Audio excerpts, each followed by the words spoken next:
ಭಾರತದ ಪ್ರಧಾನಮಂತ್ರಿಗಳ ಪಟ್ಟಿ ನೋಡ್ತಾ ಹೋಗೋಣ. ಮೊದಲನೇದಾಗಿ ಜವಾಹರ್ಲಾಲ್ ನೆಹರು. ಇವರು 1947ರಿಂದ 1964ರವರೆಗೂ ಪ್ರಧಾನಮಂತ್ರಿಯಾದರು.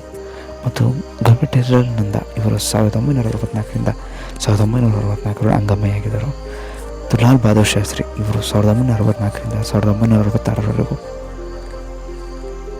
ಮತ್ತು ಲೋಟರಿಲಾಲ್ ಅವ್ರನೊಂದ ಮತ್ತು 1966ರಿಂದ 1966 ಅಂಗಾಮಿ. ಇಂದಿರಾ ಗಾಂಧಿ ಇವರು 1966ರಿಂದ 1977ರವರೆಗೂ.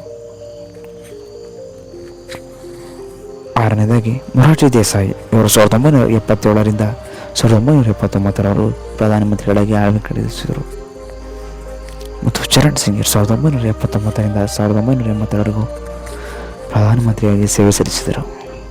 ಇಂದಿರಾ ಗಾಂಧಿ 1980ರಿಂದ 1984ರವರೆಗೂ ಪ್ರಧಾನಮಂತ್ರಿಯಾಗಿ ಸೇವೆ ಸಲ್ಲಿಸಿದರು.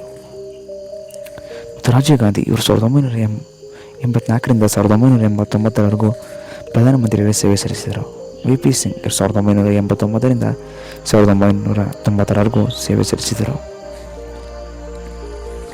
ಚಂದ್ರಶೇಖರ್ ಇವರು 1990ರಿಂದ 1991ರವರೆಗೂ ಸೇವೆ ಸಲ್ಲಿಸಿದರು.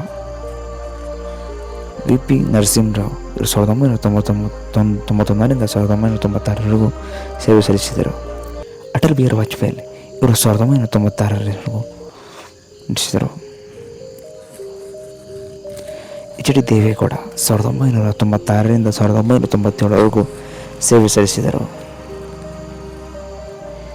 ಎ.ಕೆ. ಗುಲ್ಜಾರ್ 1997ರಿಂದ 1998ರವರೆಗೂ.